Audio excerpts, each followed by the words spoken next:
Hi, fellas. How are you all doing? Hope you all are doing great. It's a beautiful day, so I thought to share a beautiful testimony to you guys. Because it saddens me so much when I see people use illnesses to make excuses. When I see people use illnesses just to make people raise fund for them. Guys, if you don't know, in the UK, today is Marrakesh Day. Marrakesh is one of the most, what's the word? Like, one of the most leading charity organizations that supports people through end of life things and so on. If you've never been ill, don't even pray to get to that extent, but it's one thing that people, that will end up happening at some point. But why am I doing this today? I'm using it to say a very big thank you to Marrakesh. And me wearing yellow today, it's because my testimony on about Marrakesh is forever going to be there. Yes. So if you want to hear more about my testimony today, I'd like you to stay on, hang in there, because I want to tell you guys what happened to me, how I got to Marrakesh, something like that. How I got there. It wasn't something I wanted in my life. When you see in life, you can't predict. You don't know what life chose. You're just never ready. You're never ready. No matter how you think or how you feel that you can test it. You just can't test it at some point. Guys, my testimony. So in 2016, I was so ill. I was so ill that I was scared. That people came out for me. People took me places in London. God. I went to white garment churches because of this illness. Been to hospitals, GPs, everything like that. And they told me that it was urine infection. How did this happen? I don't know. Took all the medication I've been taking for months, nothing seems to be working. If you see my medication bag at that time, was so loaded. My Bini families, God bless them, stood up for me, called everyone they know in Benin and asked them what is going on, that they should check for me. They sent herbal medicines, they had almost 8 full jars of different medicine from Benin. God can turn around illnesses to testimonies, breakthroughs. I was drinking this medication as if it did not end there. I was also given something to chew that whatsoever that is in there. Hey God, my Benin family stood up for me. As if that wasn't even enough. What about my Igbo family, my Igbo's family? They went to God hey, when they pray. Come and see this happening. Nothing will happen to me. My brothers and sisters. At this stage, my hair was falling off. God bless the kitchen. Kitchen was all cutting my hair. Each time she's cutting my hair, like she'll be crying. God. I'll be asking God, I would not die. I shall not die. I will live to declare the goodness of God. My people, it was like that too. So one day I decided I wasn't going to drink all those medications again. I decided that all those medications, whatever that want to happen, let it happen, because enough is enough. I've been to churches, People has intervened, people, things, you know. So after like almost 4 months that I stopped drinking or taking those medications and stuff like that, something struck inside of me. I was just led at some point that I should go to the GP. And at that point, I had chicken pox. Hey God, I'm telling you guys, I had chicken pox. As in, I'm telling you the story why Mary Keys will always remain a big thing for me. That's why I'm wearing yellow today. So when I got to the GP said, okay, that he was going to run the tests. After I've been to St. Thomas's, guys, the top hospitals in London, I've been there. If you know London very well, I've been there. Everyone keeps saying this, that. My medication bag was so loaded. I was even given omeprazole. I googled omeprazole. Omeprazole was like some medication for cancer patients. I said, God, I don't have cancer.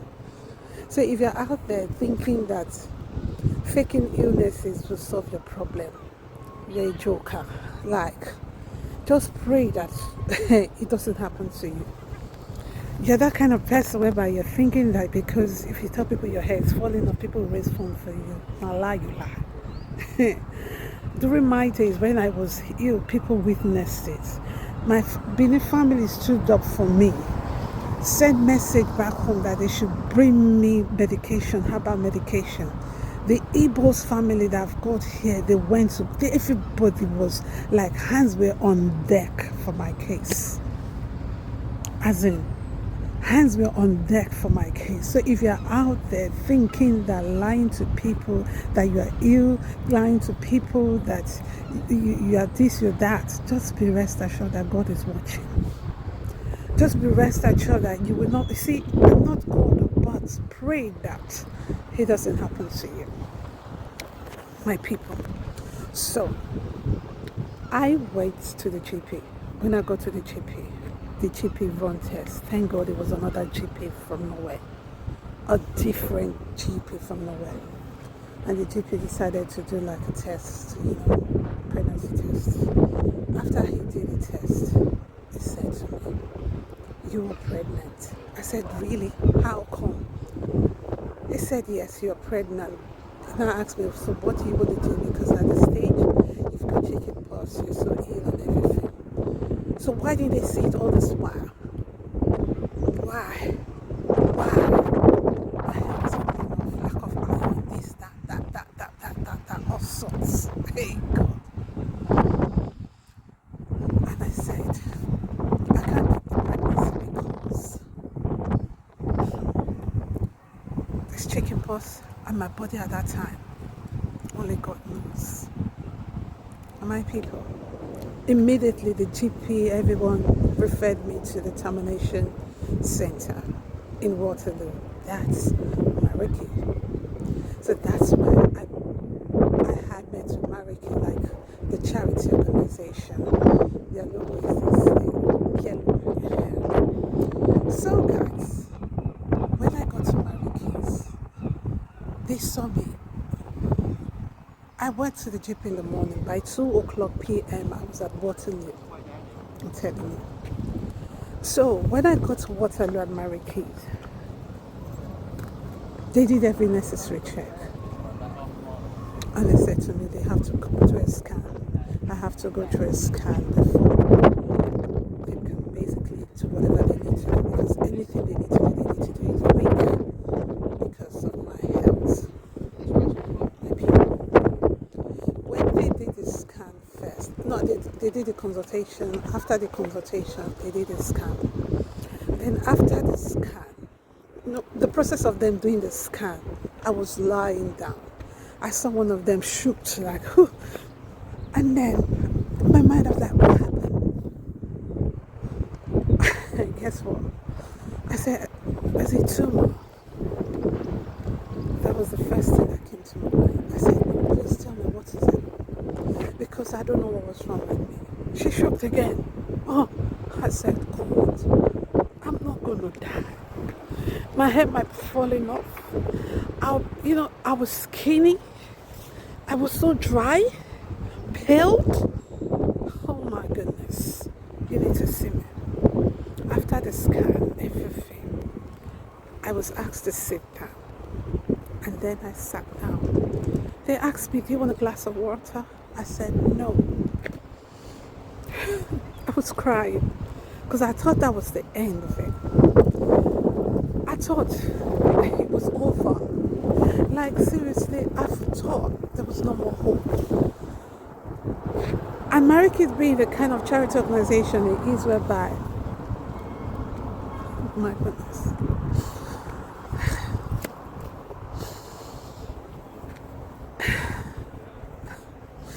charity organization whereby it's known to be like end of life thing and so on like that.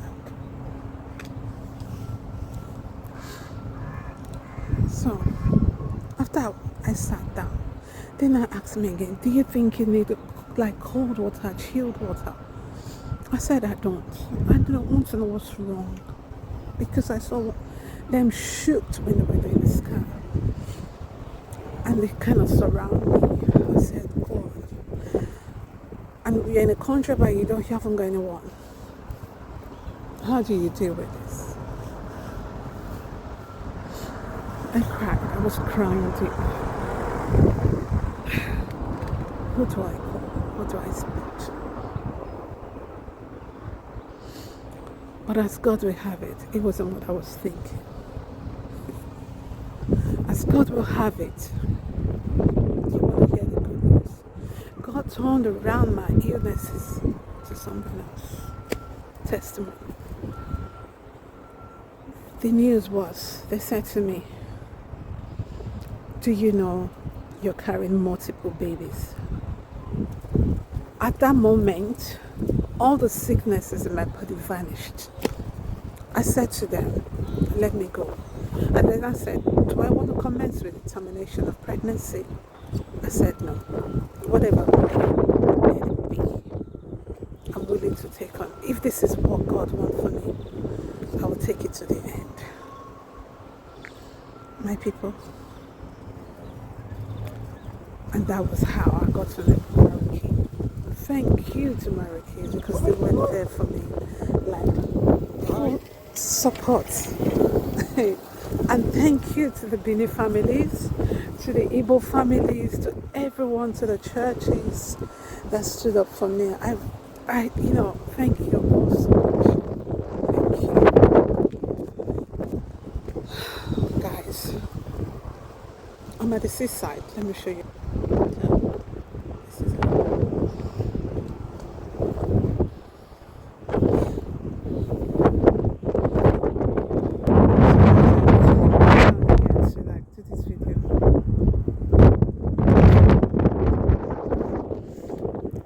At the end of the day, I was able to go full-time with the pregnancy. And this was close to, at that stage it was close to like 5 months plus then. The doctors were watching me. I went up to 32. I still went up to 38. Then I had them at 39. Full time, 39, almost 40. Just one day to make it 40. They would have stayed up to 40, but the doctor said, I have to come. And when I had the twins, I thought probably one thing, nothing. My health was restored back. What I thought was something else became the beginning of another chapter of my breakthrough. So I'm telling you today, if you're out there, you're making excuses on about illnesses, you better think. If you're out there making excuses about illnesses just to raise funds, just to, get people attention, you better think twice. I'm telling you. Today, my twins are so grown, healthy, beautiful and handsome, because I had them one of each.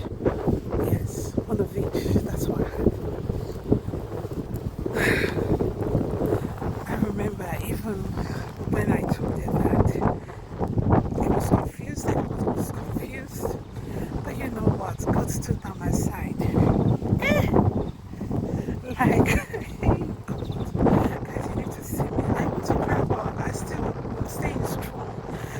tell those people that are using illnesses to make excuses, illnesses to try to give people attention to make money. You see, God is